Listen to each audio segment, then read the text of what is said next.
guys, I don't want to start on a bummer, but yeah, I don't want to end it all because of no. Yeah, you know we're I'm a little VTuber boy. And my favorite VTuber, Kiryu Coco, is graduating, which means that she's ceasing production on her YouTube channel and she's just leaving the company. And man, what's that quote where it's like, you never know you're in the good times until you leave them or something like that? Oh my god.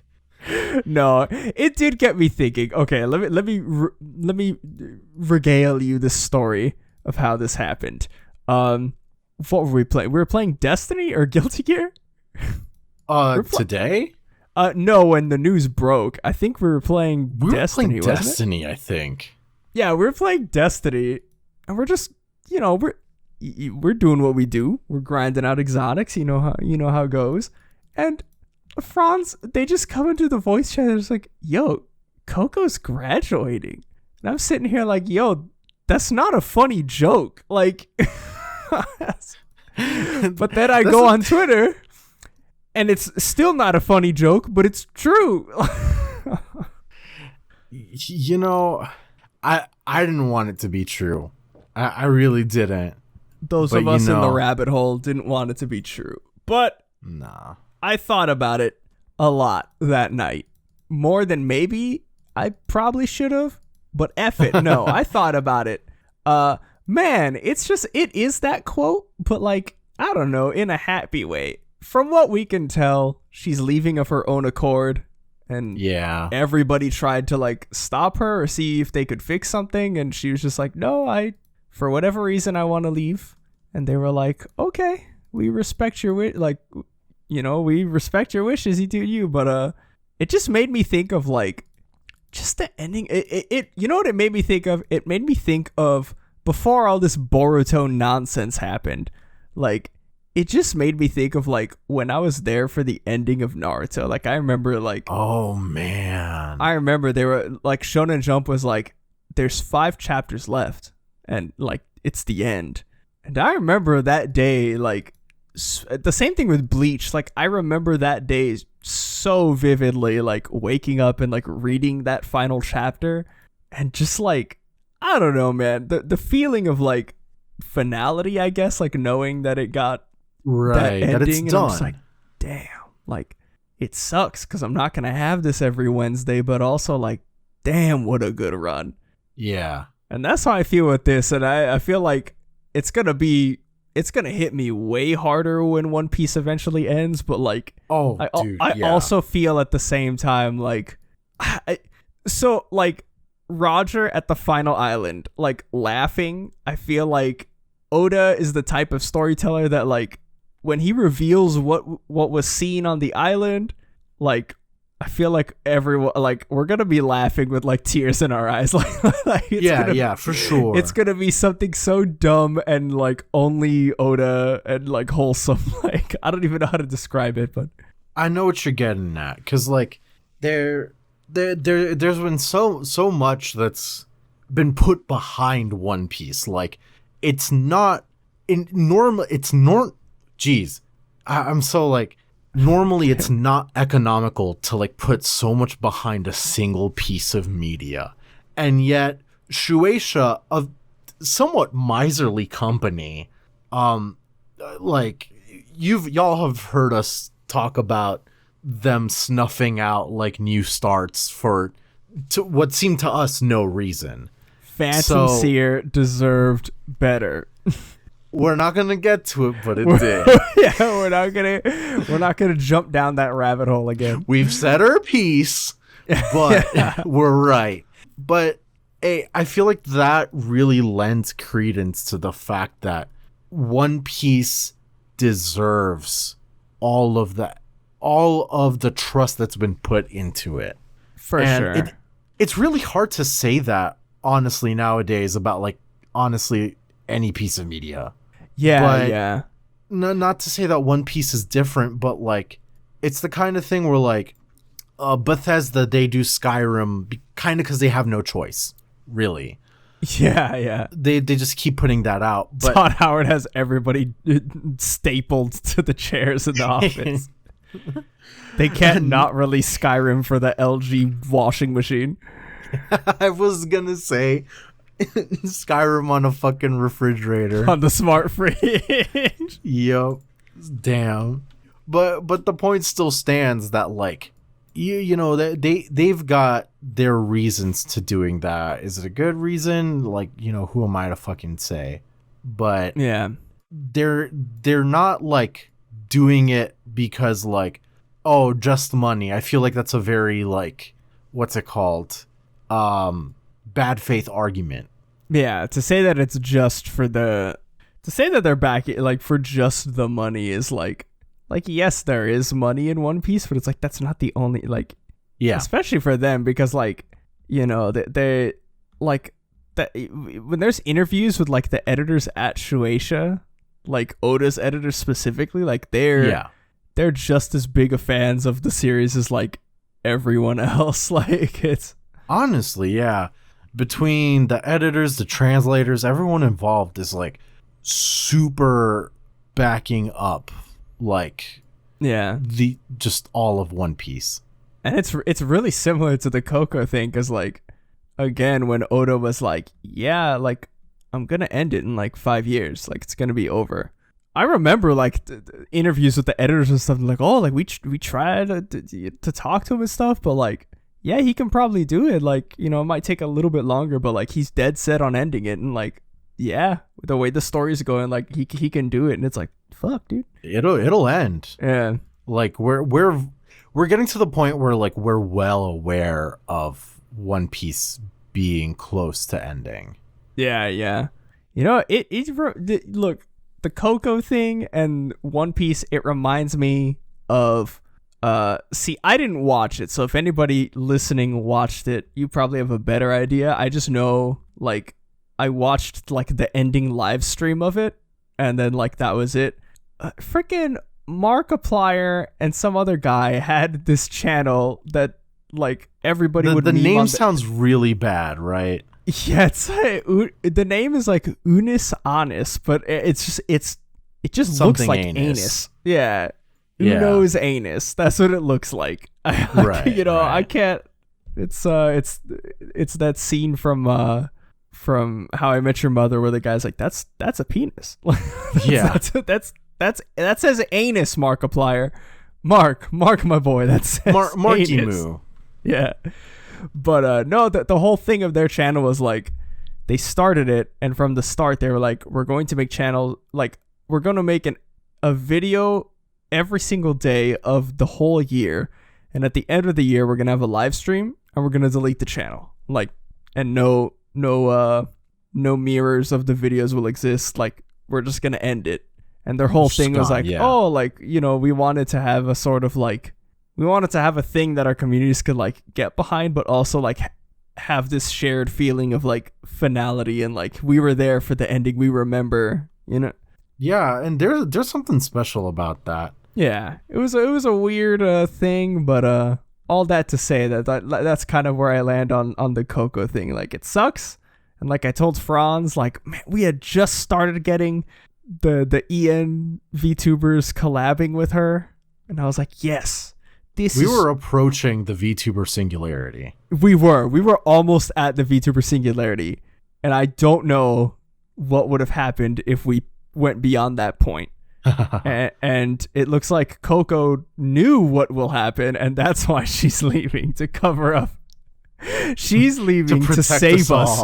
Yeah, she's saving us from the VTuber singularity. Dude, but how bold of a sacrifice. How bold, how brave. No, this is not a VTuber podcast yet.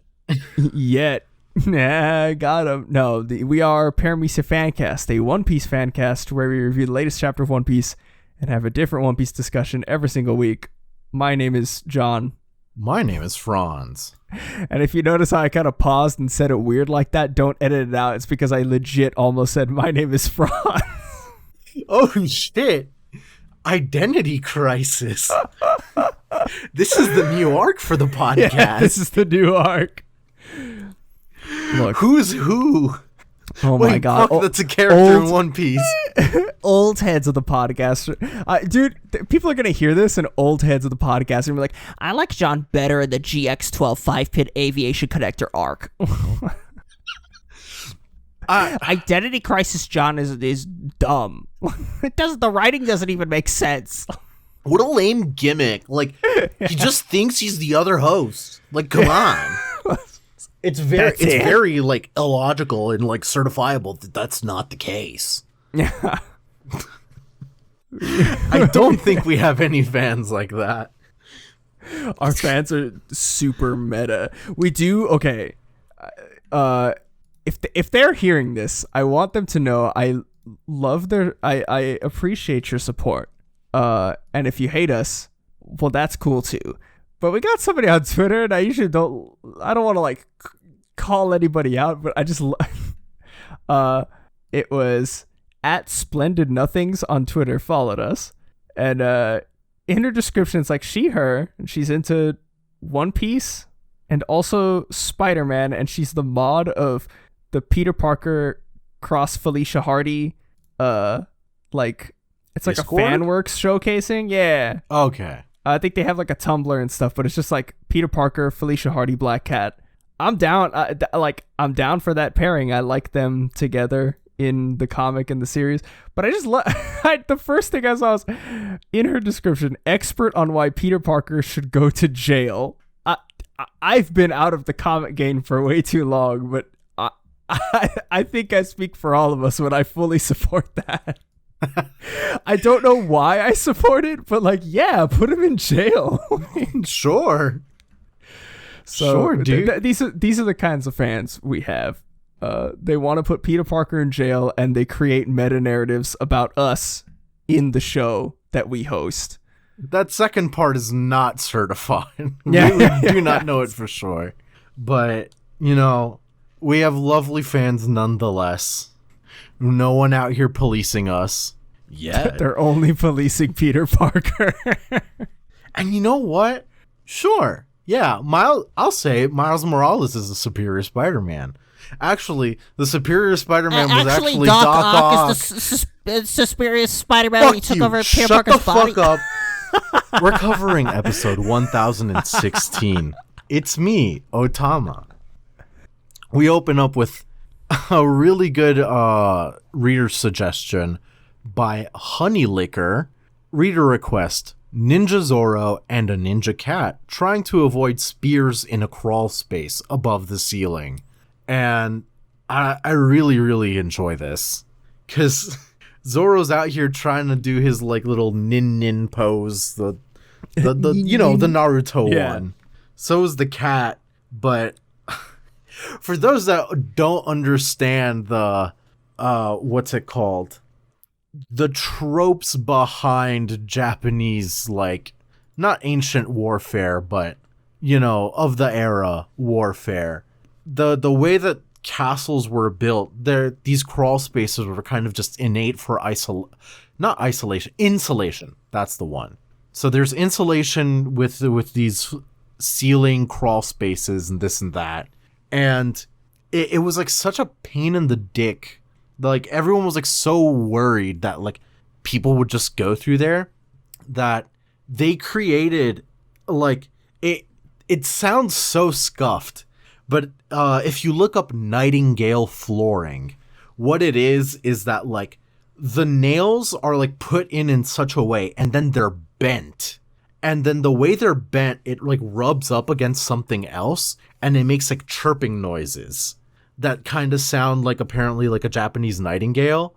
And that is supposed to alert a resident of the castle that there is someone in the crawl space in the room near them when they're not supposed to be.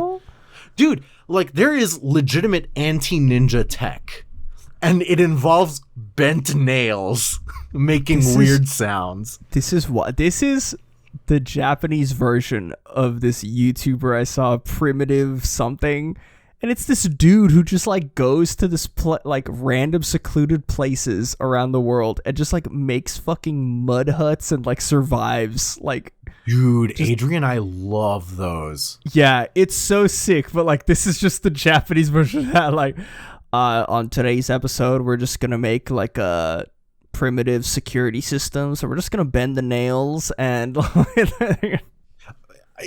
But no, it's actually joke, really ingenious, like incredibly. And if, well, you're probably not going to be able to come to Japan for quite a bit. But if you ever go to Kyoto, you definitely should. It's a cultural center. Try not to go like when it's like high season. There's like loads of tourists and everything. People in Kyoto hate tourists, but try to go when it's off season and go to Nijo Castle. It's very central. You can probably find a place to stay super near Nijo Castle. And get place, up in that crawl space. Get up in that crawl space. Get around, just like bang on the floor, and you'll hear the. It's really sick. Oh God, no. Getting into the chapter, we start at the flower capital. We don't see Onigashima over it just yet, but the fire festival is still raging, and everybody's like singing and dancing, and they're playing the drums, and we see Tenguyama standing there with Otoko, and he's like, "Isn't it bright and joyful here, Otoko?" And she's like, "Yeah, the fire festival is a time to mourn and celebrate those who have passed. That is why the fires are so high, to reach up to heaven." And Otoko, oh, this panel's so adorable. She's just like staring at the fire. She's like, "I wonder if Daddy is watching right now." And he's like, "Of course he is, my dear. Just look at how clear the sky is tonight. I'm certain that he is looking down at this very moment, watching over you and the fate of this country." And I'm like, man. That shit just hurts all the time. What really fucks me up always about Otoko and the other people affected by the smile fruits is like, we don't know how it's hard to tell exactly how she feels on the inside. Yeah. And like every time I see her smile, it fucks me up. Oda did this. Oda did this. Is Oda a war criminal? Let's talk about this. Yeah, let's examine this. Does Oda need to be in the same prison cell as Peter Parker? Let's examine this.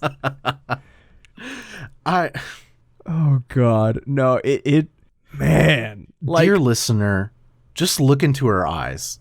Look into her eyes. Zoom in, and see the fire reflected in her eyes, and stare into that fire, and tell me that shit does not hurt it.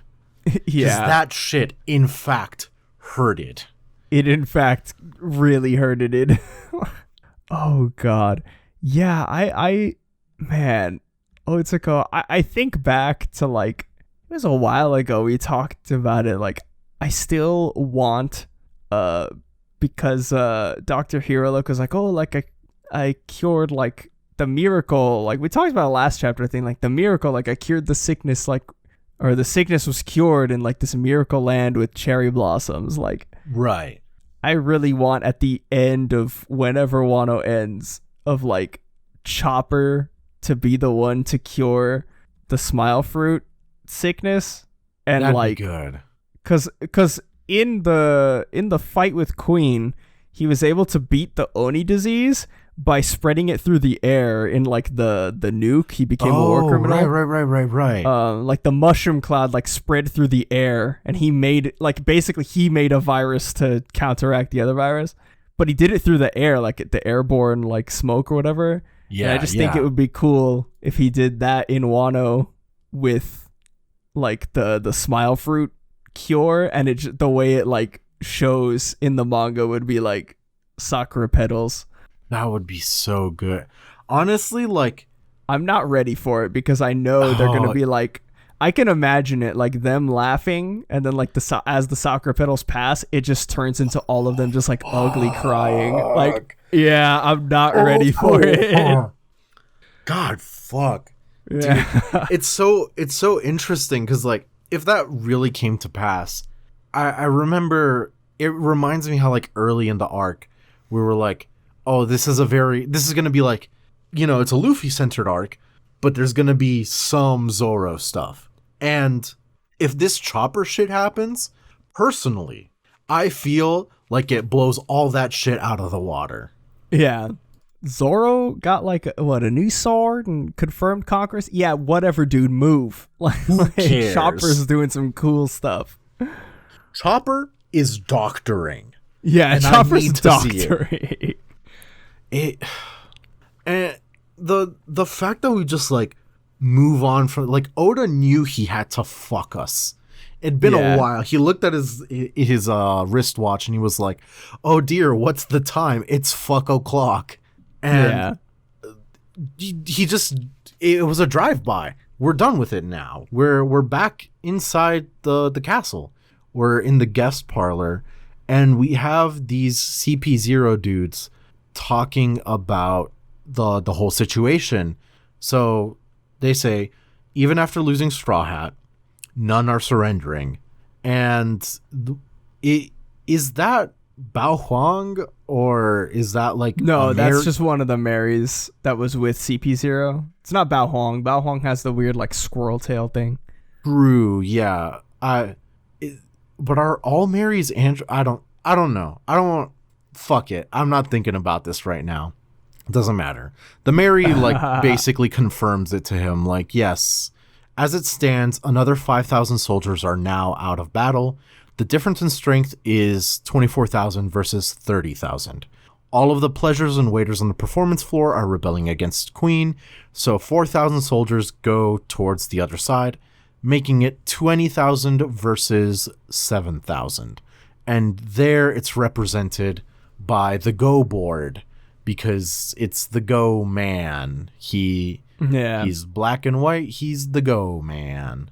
Yeah, the Go board. Somebody put it on Twitter that it's in the shape of a cross, and then the next picture was the Zoro in the cast, and they're like, Zoro confirmed. Yes. Oh man, Hippo brought it to our attention. Yeah. At Koshi at Koishi _D_Sama, bringing up that the cross is in fact the Omni Blunt that encases Zoro. Hockey imbued wrapping papers. Dude, what would happen? Okay, hear me out just a little bit. I'm not saying this for FBI purposes. I'm straight up I've never done it. I've never smoked weed. What would happen how would a hockey imbued bong rip? What would happen? I'm literally imagining the speech that Mihawk gave to Zoro, the more the hockey user wields his blade, the more soon you'll be able to coat your blade as black as night. That's the mark of a true swordsman. Soon your bong will be as black as night, and that is the mark of a true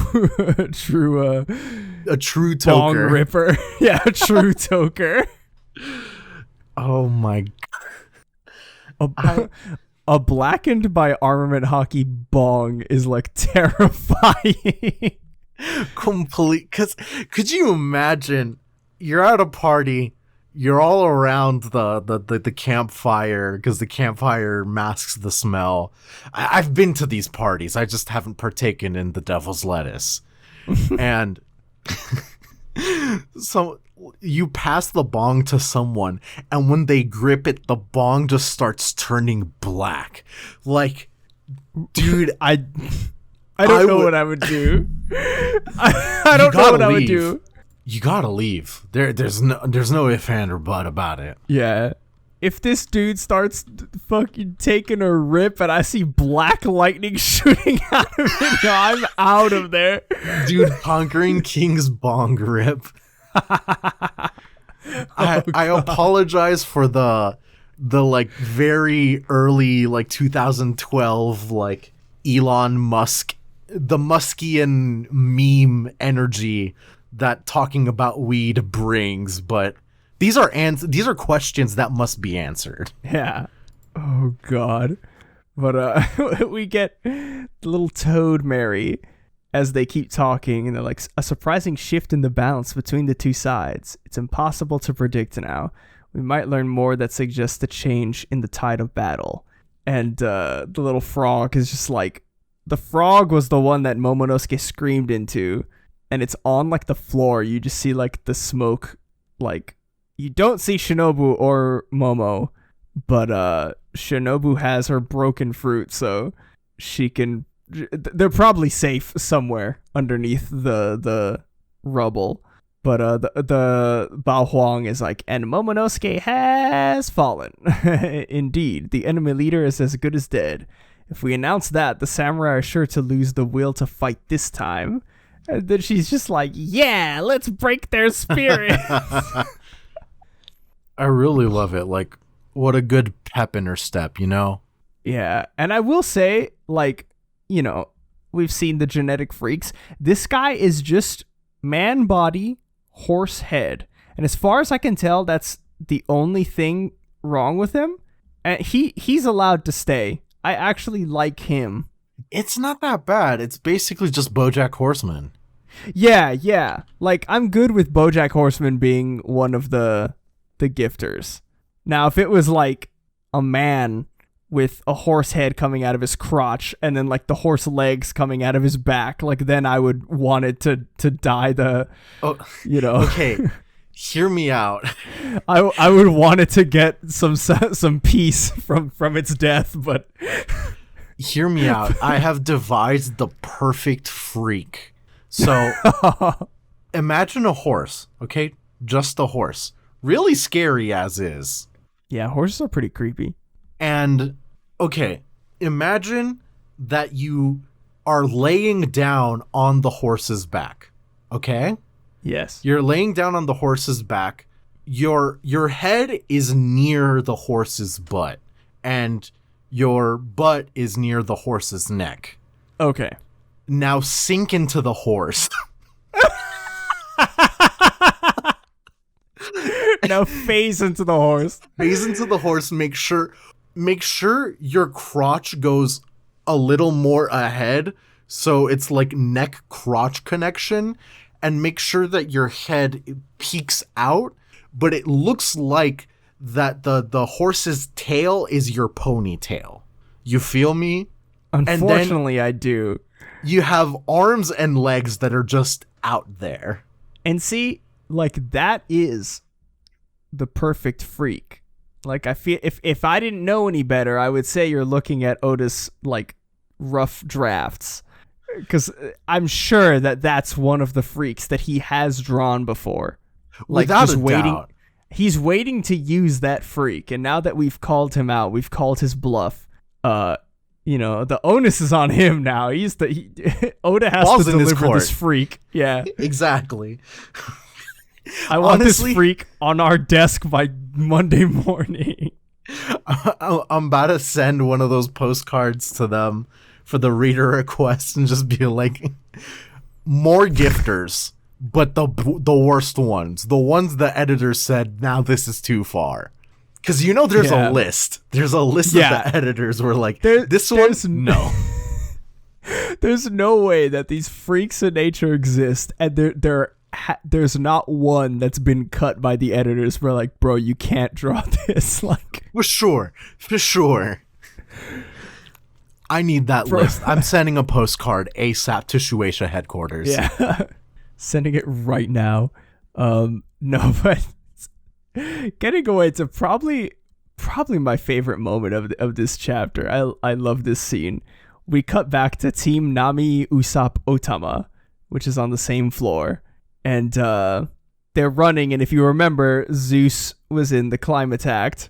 And Usopp is like, the climate baton I developed is talking. Am I more of a genius than I realized? I fucking hate him.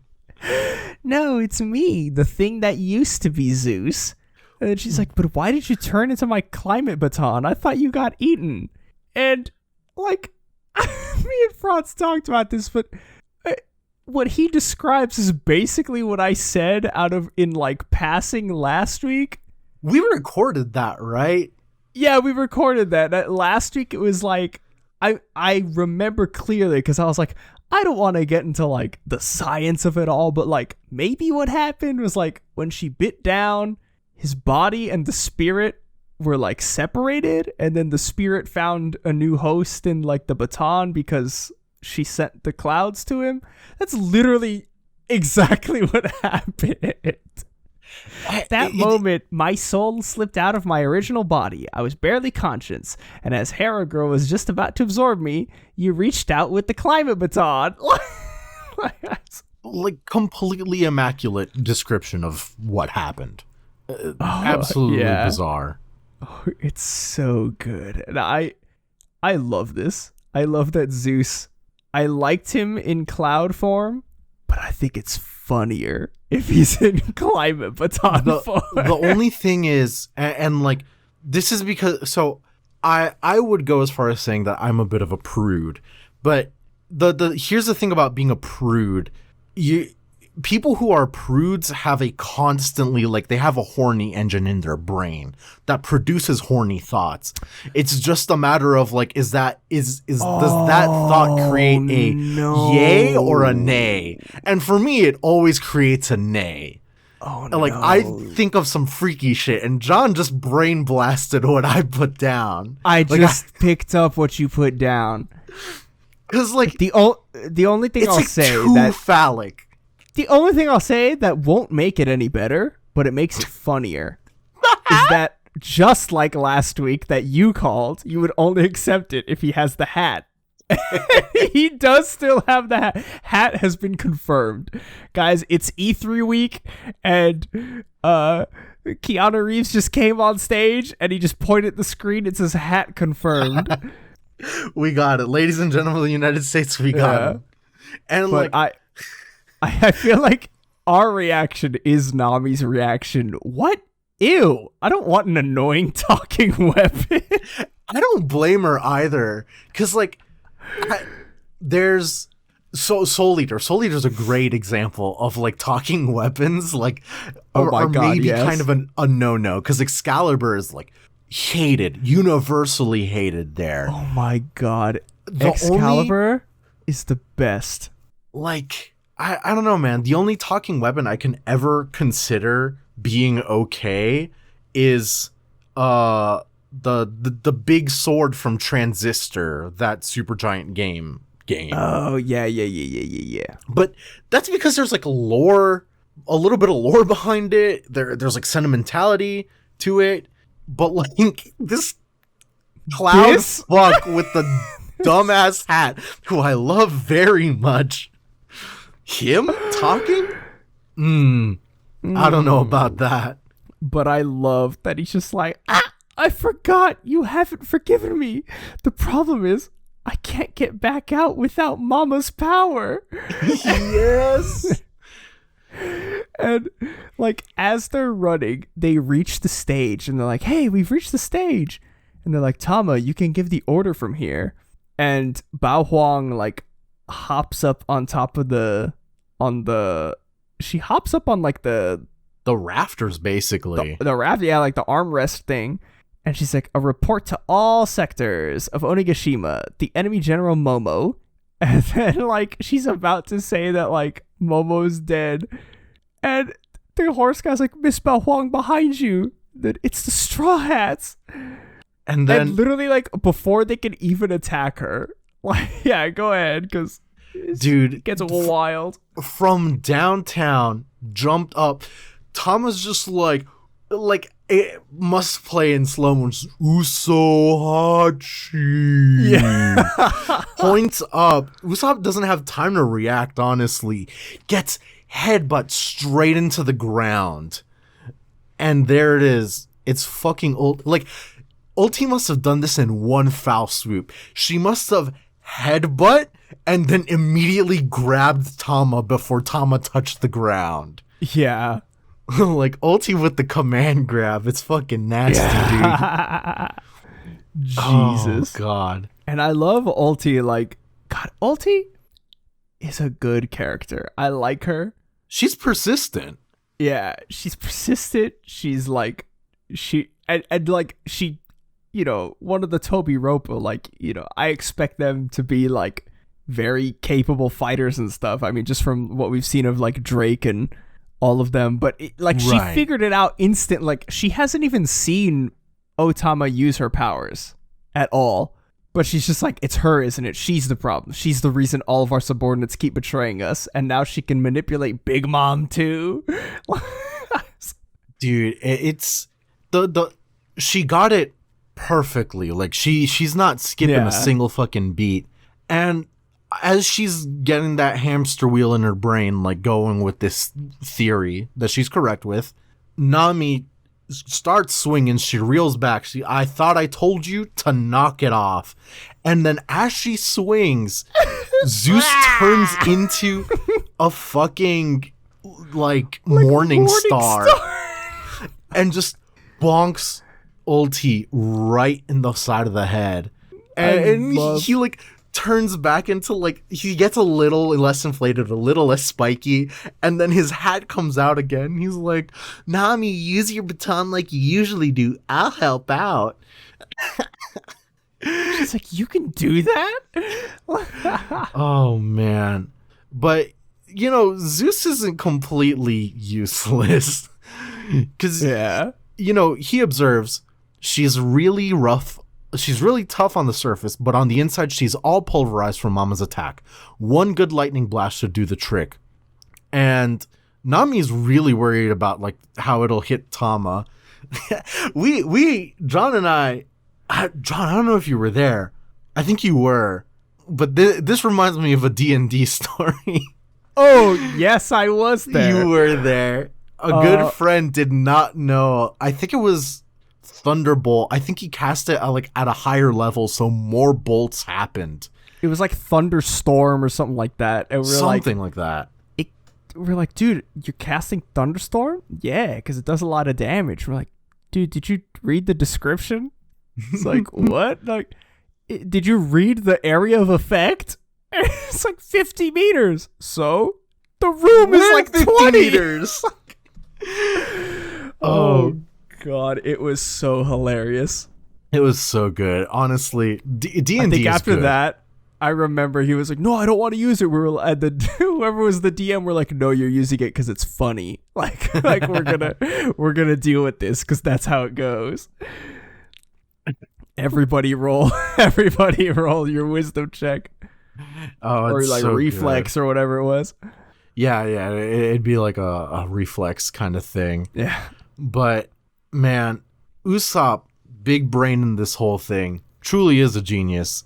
Sticks ulti in his like basically like dying breath. He's not dead, but like he's a bit out of commission. That fucking hurt. Special attack green star, Sargasso, and basically just like explodes in this like sprawling ivy that gets Tama right out of Ulti's grasp. Yeah, he like put the seed in between Ulti and Otama, and like it exploded into like a giant like flower bed basically, and like set like just the sheer mass in between them just pushing them apart. And he's like, "There, you're clear." And now with no obstacle, Zeus grows the big boy. He gets out a bit of the climb attack. Oh, Nami lets out the weather egg. Time to hatch, storm cloud. And then Zeus is like, I'm here. Here I am. And Nami's like, oh, Zeus is like, I'm not Zeus, actually. You can give me a new name, Nami. Nami's like, Fluff. And then this is the funniest part. She's like, you can give me a new name, Nami. And then immediately like, Fluff. And then immediately, I am the mighty Zeus, right arm of Nami. Prepare for pain. Like, completely ignored her.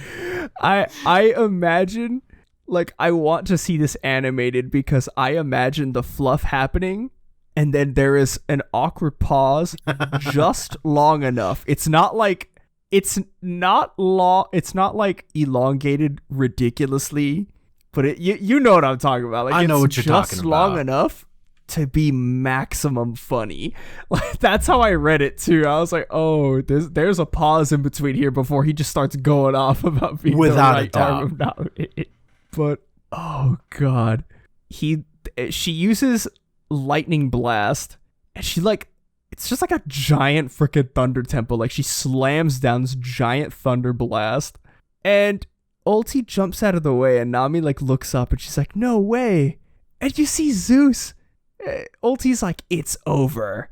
And then Zeus is like, no, it's not. My job's not over until I hit the target. And you see him like bending the trajectory of his own lightning bolt self to like ram into Ulti in the air.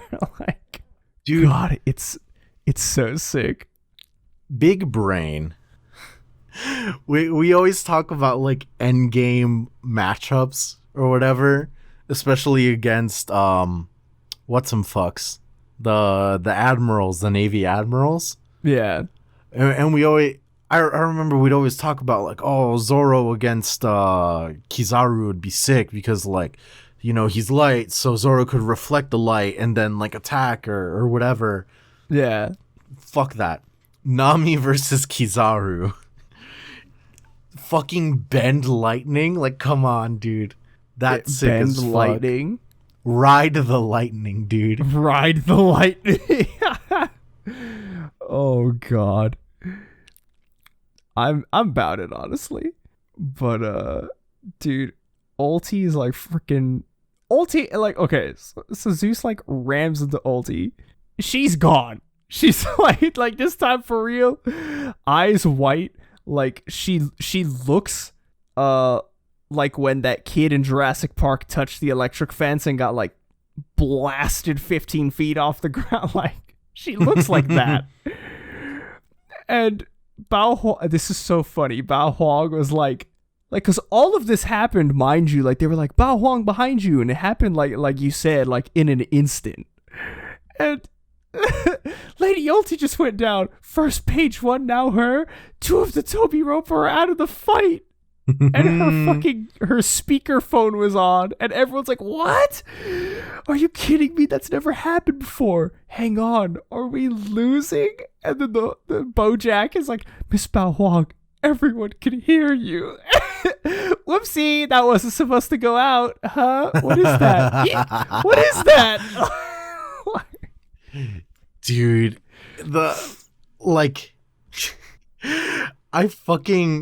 I love this. I didn't think that in One Piece we would get oh, actually you're on the phone right now kind of gag, you know? Yeah. Oh, it's so good.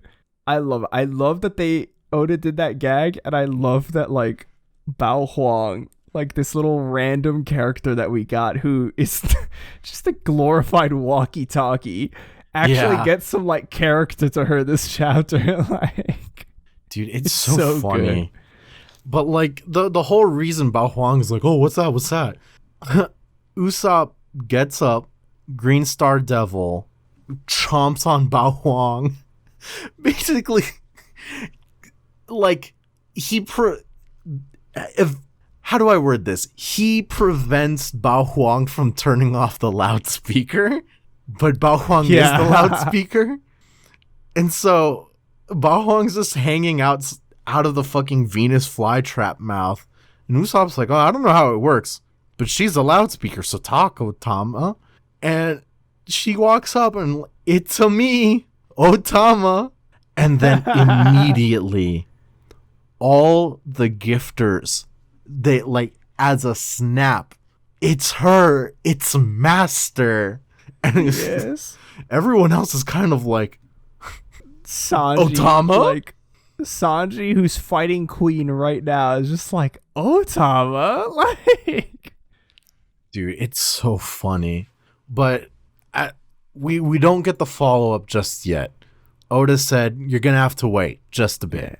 Oda said, hey guys, I know I'm busting out the funnies, but y'all want some like lore and mystery and hype? Because that's what you're gonna get. Because that's what he gave. Yeah, we we cut to the top of the skull of Onigashima, and we see Kaido in his dragon form.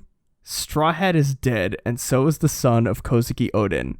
If you want to fight, you ought to protect what's important first. Impertinent child, so you got your cuffs off, and now you think you can leave? And Yamato, fucking big dick Yamato, yes, I'm going out to sea with Luffy, but only after I've driven you out of Wano. And then, like, so I'm already turned up from that. And then Kaido has to one-up him and say, whoa, no. Don't think I'm leaving. Don't think I'm leaving for anywhere else, Yamato. I'm here because it's Wano. And I'm like, what the hell does that mean? That's so fucking loaded, right? Oh god, like we've known for a while that like the reason Wano is secluded from the world is probably some kind of secret doing with the Void Century. Like, we know we're close to it all. But, like, for him to just say it, like, damn, we really are that. Like, we're going to find out. We're going to get the lore, apparently. Like, who knows if it's now, who knows if it's going to be later. But, like, it's still like, dude, what? Really? Yeah. For reals? And... what a bastard. Beat his own child. There's no way in which you can beat me. Now do as I say, Yamato, and become Shogun of Wano. So he's still on this, and Kaido's been shown to be like that, because the reason he keeps strong people alive, he keeps Ashura alive, he kept Luffy Kid alive, was to have them on his side. He wants to have a strong army, and he recognizes those who are strong. But you know, Yamato's got his convictions. I refuse. I already know I can't win. But Luffy is the man Kozuki Oden was waiting for, and until he returns, I'm going to hold you back. And Kaido, you know, jabbing back, don't assume I'll go easy on you, as there's a fucking clash of Conqueror's Haki. Yeah, like, that black lightning, there is no way that is not Conqueror's. Like, oh my god. It's so good. There's like a couple of things to digest here in these last 2 pages. The first I would say would be Yamato. Like, we've known Yamato has been all like, oh, I want to go out to sea, this and that, whatever.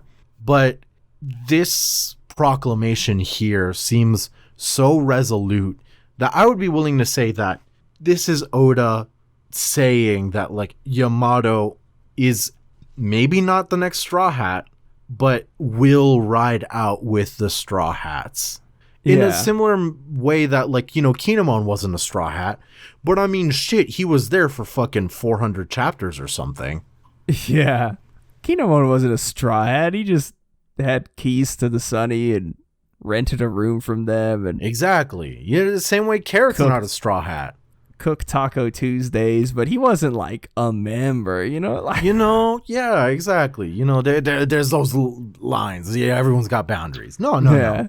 Like, no, but yeah, I could totally see, like, if at the end of all of this, Yamato, he turns out to not be the final Straw Hat, I do think that, like, we are getting Yamato throughout the end game of this, because Yamato, like, is the person who knows, like, everything in that journal. Like, Momonosuke knows everything in that journal, but Momonosuke also has to stay and be the ruler of Wano. Right.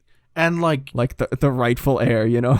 The path to Raftel is definitely not, like, one for a child either way. Yeah. So, especially, like, okay, with the stuff that's gonna go down when we get to the end, like, you know, fighting, like, we're gonna run into Blackbeard. Like, what the hell is Momo gonna do against Blackbeard? Yeah, exactly. Like, ooh, I'm a little dragon, I'm gonna run away. Nah, like, not even. Like, it just doesn't seem reasonable, and, like, this whole fight is in part for in Momonosuke's sake.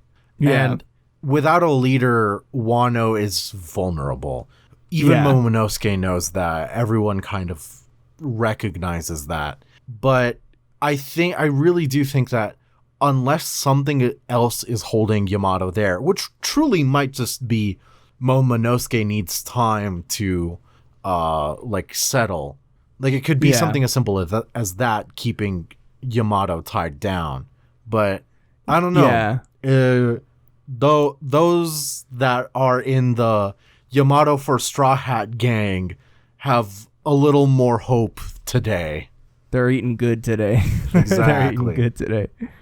Yeah, I could see it either way. I could see Yamato joining. Like, he'd be an awesome addition to the crew, for sure. But I could also see, because Kaido's the one that's like, oh, like, now do as I say, like, and become the shogun of Wano. Like, I could see Momonosuke, like, taking his place at the end of all this, like, as the sort of leader. But, like, I mean, we've said it before, like, even with however much growth as a leader he gets in this, like, arc, like, he's going to need people to help him. Right. And at least right now, half of them are dead. So I could also see Yamato opting to stay behind and help, stay with Momonosuke. Yeah. You know, because who else is going to know what, like, the ins and outs of the operations were? Like, of course, Yamato wasn't necessarily, like, in tune. Like, Yamato was not a Tobi Roppo or anything. Yeah. But, like, Yamato has been there for 20 fucking years. So yeah, he knows something at very fucking least. Yeah. I could also see, we talked about it a bit, and I've seen more people starting to talk about it. I think somebody posted in our Discord about it that, like, Yamato could be, like, again, some kind of, like a lion or a tiger, like of the sort. Yeah. Yes. Very recent addition to the Discord. Very welcome to your new home. Big Mac came in to put out a theory. Here it reads, what if Yamato's devil fruit is lion related? One of the reasons I say this is because if you look closely at Yamato's mask, it looks more like a Shishiguchi, a lion's mouth mask, rather than a Hanya mask. And this is in references to the different masks used during a no play. And a no play is, like, not necessarily a kabuki play, but it's like a very special thing. It's really boring. Don't go watch it. It's like 4 hours long, and it takes place during dinner time, and I was really fucking hungry, and everyone around me was really fucking annoying. That's neither here nor there. But so Big Mac, the mask that what they're pointing out is the Hanya mask is like the stereotypical, like, oh, I'm an Oni kind of thing. Like Genji from Overwatch has this, like, mask in, like, one of his outfits. Yeah. But the Shishiguchi, the whole lion mask, does have, like, a different design. And we were very, like, stuck on the whole Oni thing because of Yamato's horns. But those are his horns, not the mask's horns. So there might be some credence to, like, this whole lion persona behind it all. I know last week you brought up the whole white tiger thing that's being pushed by Artur, I believe it was. Yeah, Artur, and I've seen a couple more people coming around to it now, because they're thinking about it, like, okay, like, if Yamato, if he fights his father, like it's, you know, the dragon, as, you know, the beast pirates, like, the, you know, the dragon is the leader right now, but, like, the lion, or, like, the, you know, the lion is the true king of the beasts, like, right. There's that whole debate. It's a very sorts popular of, like, thing lore and Japanese stuff. Yeah. Shit.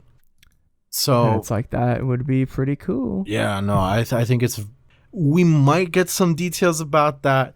I think Oda might give us the whole silhouette, like, you know, it's not a fuck you, but the basic fuck you. Yeah, the classic. So if we're gonna, yeah, it'll be a bit, but hopefully we'll get something out of this theory, because I really do think it has legs to stand on. Yeah, I would like to see, like, especially because, like, I'd like to see Yamato in his beast form, like his zone form, like, with Momonosuke, like, working together. Dude, that's the whole thing. Like, seeing the dragon work in conjunction with the tiger would be a very interesting thing. And I feel like Oda likes pushing the traditional like stories. I think he likes pushing them in like very novel directions. So that might be something that happens. Yeah, I could definitely, I could see it happening because like we've had this whole kind of sub story, or like not sub story, but I don't know how to describe it. We've had this like urban legend in the story themselves, like of these characters, like like all the samurai hate dragons. Like everybody who's a part of like Odin's, like who follows Odin, who follows the Kozuki clan, they like all hate dragons, and it's because of like how Kaido like just forcibly took over their island. He destroyed them. But like I could totally see like with Momonosuke growing into his own, and with Yamato's help, like them like flipping it around, like at the end of this, like the people of Wano, like they love the dragon because the dragon is a like it's no longer it's the symbol of the dragon has been co-opted by war criminal Kaido, but it really stands for our little pink peach boy and his best friend who's a tiger and sick. Exactly. Some rebranding could happen, and that would really help out the whole situation there in Wano. For sure. We unfortunately won't find out that answer until the 27th because we're on break. Yeah, it happens, but Oda needs his break. Yeah, honestly. Like we said before, like these authors, Oda, take your breaks. To the author of Jujutsu Kaisen, this week was his last week before, it was his last chapter before he's taking an indefinite hiatus. Dude, I don't blame him. There's been a couple of chapters where he had to put out like basically just the sketches. The storyboards were put out. Yeah. Like, man, it was honestly, rough, it wasn't that bad. Like it was just a couple of pages. But it was crazy because that week when that happened, he had the chapter to put out. He had a full color double page spread color opening. Yeah. The opening splash page, and he was selected to draw the cover of Jump that week. Yeah, it was a little intense. And it's like, bro, like especially with what just happened with I don't know if we talked about it that much, but Kenta Miura, the I think we like deliberately avoided talking about it because it was like, yeah, but you're right, like, man, because even he had complained a lot about like not just stress, but like the actual physical harm it would do to his body if he didn't like if he didn't like take proper care of himself and stuff. And it's just like, dude, like these authors gotta like, well, I don't want to frame it like that because it's like the authors, part of it, like, yes, they do need to like, I don't know if it's just a culture thing, but it's like they need to know when to like no, it's okay to like have help, or it's okay to like slow down. Like you don't have to. Well, I feel like Oda has found a good stride of like, yeah, I'm gonna do a couple chapters and then take a break. Like I have my own thing, and I don't know if it's a thing. Again, I can't speak for all the authors. I don't know if it's a thing of like they feel like they have to put out each week or else they're gonna get left behind. I know in certain creative things like that is a sort of mindset, but I can't speak just for all about of them. In like any kind of industry. Like if you think about retail, someone doesn't come in, everyone kind of has to like pick up the slack. But one thing that's key in like moving away from this conversation like is that the person that needs to take the break, that is like, taking a day off, is not to blame on this. Like, no, it's Jump needs to do, Shueisha needs to like, again, I like what they're doing. I think it's just Shonen Jump, the print magazine, is sort of stuck in this like competitive, very, I guess, like, just because everyone out there. I'll say it again. Like I've been reading a lot recently. I downloaded the Manga Plus app, which is basically the Jump Plus for English users. I've been reading a lot of the Jump Plus manga that are on there. It's like, good. I mean, Kaiju number 8 is so good. And it's like, and that, like when you're on a digital platform like that and you don't have to like constantly compete for your spot, quote unquote, like dude, like some of the artwork is so good. It's immaculate, and, like, the fight honestly. scenes they have enough, like, it's so good. And the same thing, I was reading another one, it's like Hokkaido gals are so dang cute or something like that. Oh shit. And it's like a it's like a cute like romance novel or like romance manga about like these gyaru girls like in high school. Yes. And it's cute, but like, man, the artwork is crazy good. The romance is actually like really good. Like, I feel like I've read a lot more romance manga recently, and I'm just like, yeah, I'm about it.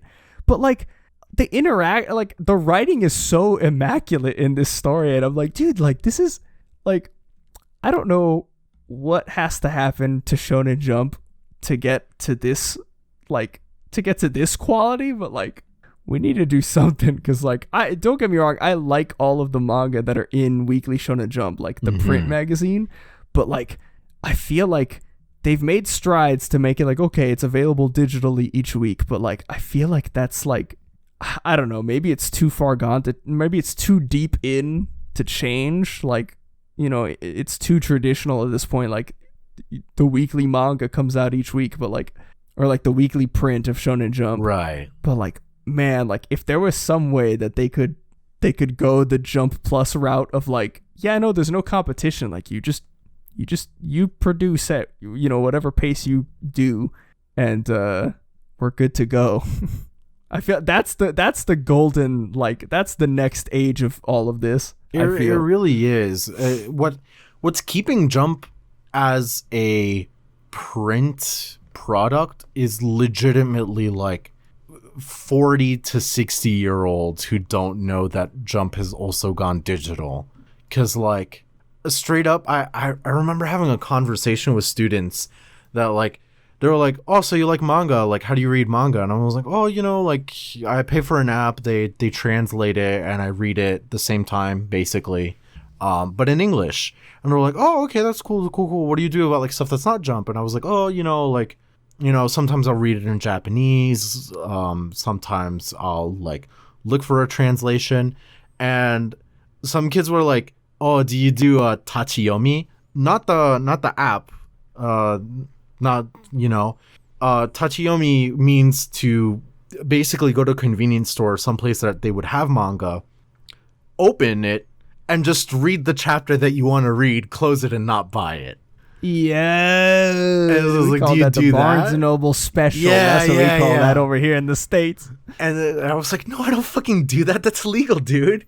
And they're like, oh, well, you know, you could do that. And then one kid was like, yeah, you know, sometimes you could just straight up like look up YouTube videos, and they'll be from like weird countries, but like you could read the manga there. And I was like, oh my god, kid, are you straight up doing that like ye old 2006 strat right now? Damn, this kid is trapped in 2006 over there, dude. That's when he was like born. Yeah, kid, how do you watch anime? Oh, I go onto YouTube and I type Naruto episode 73 part 1, 2, and 3. Like, a fucking classic, dude. This dude. Oh god. But yeah, moral of the story of all this, Oda, take as many breaks as you need. Author of Jujutsu Kaisen, Gege Akutami. Yeah. I mean, I honest to God, I hope he feels better. I hope he comes back from this whenever he feels comfortable. Time. Yeah. Like, I feel like, you know, all these like, all the if you see people whining about him taking a break on Twitter, like, they're not real fans. That's what I'll say. Yeah, they're not real fans of the manga. Like, I want him to be good. I want him to produce the best work he can, and he can't do that when he's destroying himself in the process. Like, exactly. Like, like, of course it's easier said than done, and like I'm really glad that like the mangaka has the structure to be able to do this, but like some things ain't worth killing yourself for. Yeah, for sure. But yeah, I hope he feels better. Rest in peace, Miura. Oda, take your breaks. I think that's everything. We gotta wrap this up. You can follow us on all of our social media. We are at Paramecia Cast on Twitter, Paramecia Fancast everywhere else. Episodes are uploaded every Monday following the official release, and as soon as they're uploaded to parameciafancast.libsyn.com, which is the hosting site, they're sent to every single podcatcher in existence: Spotify, iTunes, Google Podcasts, anything that's able to get a podcast RSS feed. We're probably on there. Honestly, if you're on the main ones, you could get like a shortwave like antenna, and somehow, some way, you'll probably fucking receive it. Ham radio, you can get it. You got bunny ears, you can see us. Yeah. But no, if you're on any of the main ones, Spotify, iTunes, Google Podcasts, give us a rating. Give us a rating. Give us a comment on there. It really does help more than you know. Same thing on our YouTube channel when the episodes are uploaded every single week. Just give the video a like. Give the video a comment. Yeah, it all that, just liking it and commenting it and interacting with it, just it really helps feed the algorithm. It makes the algorithm happy. Literally anything. That's why hate clicking works. Literally, if you're on YouTube, straight up, or fucking wherever the fuck you're listening this, just comment, Franz, you are garbage. That'll help us. Oh my god, yeah. Yeah, can we get on YouTube or on iTunes or something, like, can we get a 5-star review that just says Franz and John are garbage? Please. Like, so much. Please. Does it advertise the show well? Does it seem like a little, yeah, sure, whatever. But, you know, like we're saying, like, any content creator out there that you like will benefit a lot simply from commenting, to the point now that on Twitter I see like a lot of artists like retweeting this tweet going around that's like, normalize just putting a heart emoji like as a comment and sending that, because liking something is nowhere near enough. Like the algorithms, they eat these comments, baby. It sees people liking it and it's like, yeah, okay, but what are you gonna do about it? And it sees someone message and the algorithm can't read, but it sees something written there and it's like, yo. So for us and any of your favorite content creators, like, you don't have to write this thought out message. You could write a troll comment. You could write something heartfelt. You could write just a heart emoji, but anything really does help. And we thank you so much for all of your support. I don't got nothing. What I will say is I still don't have nothing. No goofs, no gaffs. But next month, keep an eye out, because we've got a couple of things in motion.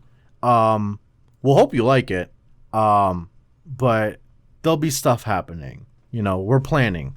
And I know we say this a lot, but like this is more in our wheelhouse. This is in our comfort zone. So it's actually going to happen. Like this one's for real, guys. We're not talking about like, you know, video essays or none of that kind of stuff. Like, we're talking our wheelhouse, our bread and butter. And we're not going to be lazy about our bread and butter. Right?